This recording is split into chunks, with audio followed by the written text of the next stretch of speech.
I've never been afraid to make radical decisions. Big new beginnings, especially if they get me closer to my goals, are something that I thrive on. I can fearlessly leave jobs, houses, even provinces, like they're a band-aid to be ripped off.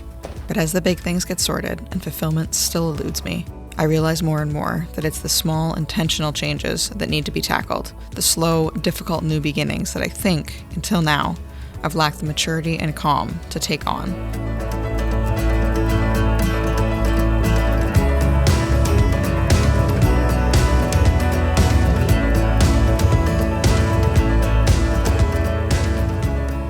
Very nearly 14 years ago, I was newly living in one of these post-extreme and rapid band-aid ripping off worlds, where I'd taken nearly every facet of my life and forced it to do a 180.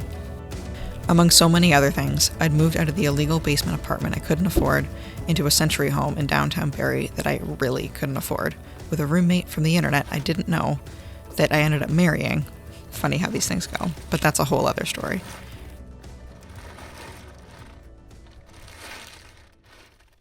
So this man, roommate, future husband, rare find from Kijiji, looked at this 19-year-old angry freight train fueled by reckless decisions and chaotic confidence that I was, and tried to tame me with food. For days he talked up this really awesome, authentic Greek salad recipe that he would make me. We figured out a day that would work, he bought all the necessary supplies, and I spent the afternoon looking forward to dinner. Instead of a romantic dinner, I ended up monitoring my roommate/future husband for a concussion and picking auto glass out of his scalp. This was the beginning of a rough summer, learning that even if I decided to slow down, life could still decide to come at me quickly and cruelly.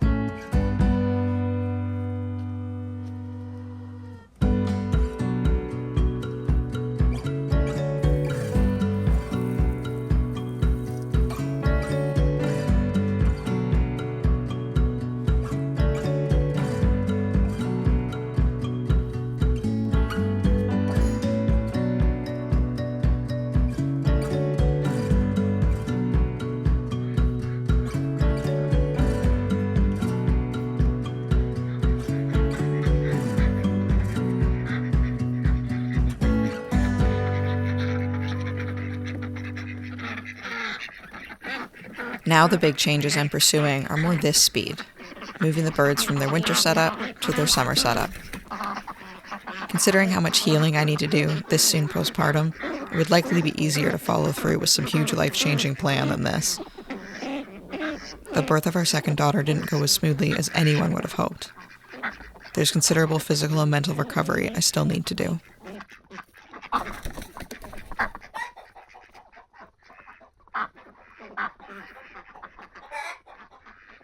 But despite that, I'm still trying to take the first steps into these small, specific new beginnings.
I love plants.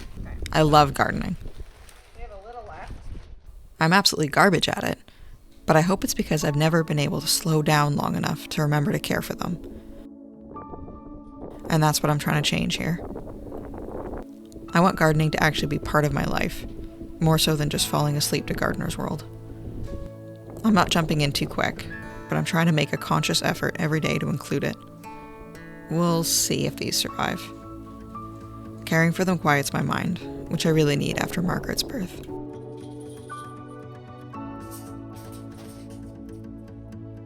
I went over my due date for nearly a week before I decided with my doctor that we would schedule an induction. Thinking I would continue to not go into labor until that day, I planned on making my favorite quiche recipe the day before, as a special treat.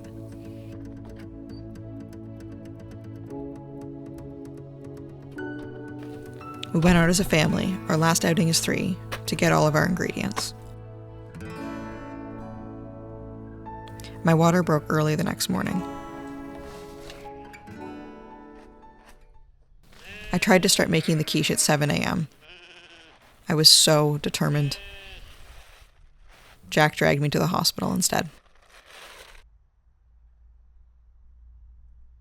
The next 3 days were filled with some of the worst trauma I've ever experienced.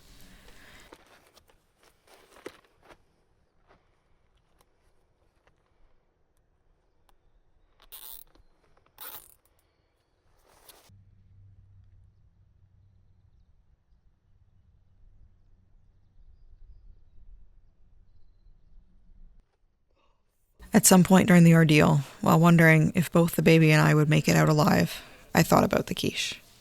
And I was struck by how similar this was to the Greek salad situation nearly 14 years previous.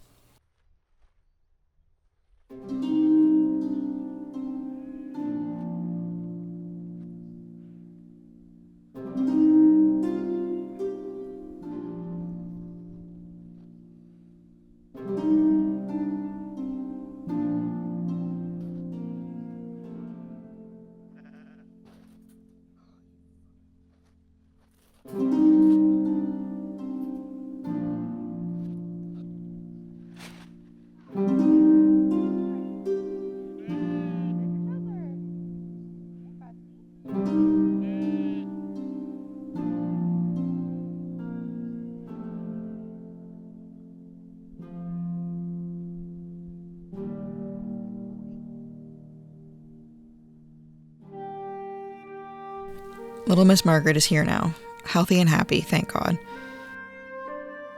I had a harder time, but I'm also here, and getting a little better every day. I am not the same as I was before.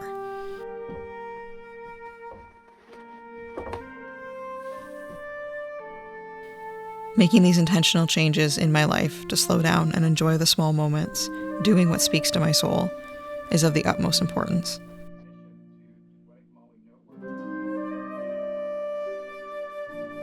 We aren't guaranteed tomorrow.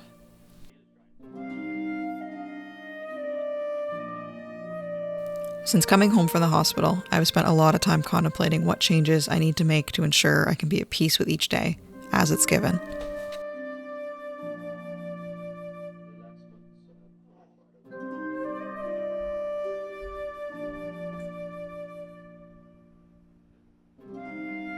It looks like consciously choosing these things that I know are right for me. A dozen new beginnings, but small, quiet ones.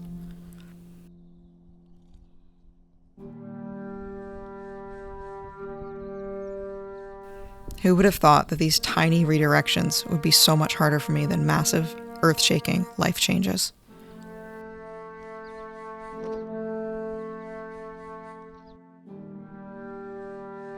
Now that I'm a few weeks past her birth and into my new life, being this different person, I can see that it's getting easier. Easier week over week, but not necessarily day over day. But I can see now, there's no other option. After my roommate, future husband, Jack, had his accident 14 years ago, we thought he'd make the Greek salad right away, just as soon as he was feeling better. But it took a few weeks. Something uneasy had attached itself to that meal, somehow. And it took a surprising amount of resolve to get past it.